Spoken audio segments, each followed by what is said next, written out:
C'est le troisième volet d'un partenariat de longue date entre la SMEG et le Monte Carlo Bay en matière de transition énergétique. Après un travail sur l'efficacité énergétique de l'hôtel, l'installation il y a 2 mois d'une centrale solaire sur la toiture de l'établissement. Jeudi, troisième étape avec l'inauguration en présence du ministre d'État de PowerZone, un superchargeur de 160 kW destiné aux véhicules électriques. Ce chargeur il a pour caractéristique d'être le plus puissant disponible sur le marché. Il n'y a pas plus puissant. Donc pour donner des ordres de grandeur, c'est 50 fois plus puissant que les charges qu'il y a, les bornes de recharge qu'il y a aujourd'hui dans les parkings publics, et 3 fois plus puissant que les bornes que vous pouvez avoir déjà en principauté, en voirie. Et donc il a fallu rechercher des fabricants, des technologies nouvelles.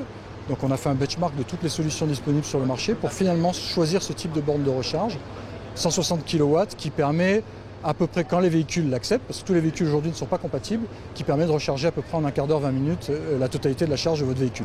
Les bornes déjà existantes sont installées sur des aires d'autoroute ou en zone industrielle. En voir une en milieu urbain est une grande première en matière d'électromobilité. Une illustration supplémentaire de l'engagement environnemental du Monte Carlo Bay. On a quand même un bon pourcentage de notre clientèle, un pourcentage de notre clientèle, 1,5% qui utilise des voitures électriques. Donc déjà au niveau de nos zones parking que nous avons des possibilités de recharge, mais vous laissez la voiture charger toute la nuit, ça n'a rien à voir avec l'outil qu'on a juste en face. C'est un chargeur qui va être destiné à qui? Ce sera pour tout le monde, pour les clients de l'hôtel, expliquez-nous.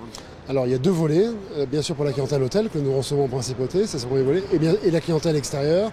Nous sommes dans une opération pilotage au départ, de démarrage. On va voir comment les flux évoluent au niveau du volume d'occupation de cette borne, et on avisera en fonction de ces résultats. Et rappelons que Monaco est précurseur en matière de mobilité propre. 4% du parc automobile monégasque est composé de véhicules électriques et hybrides.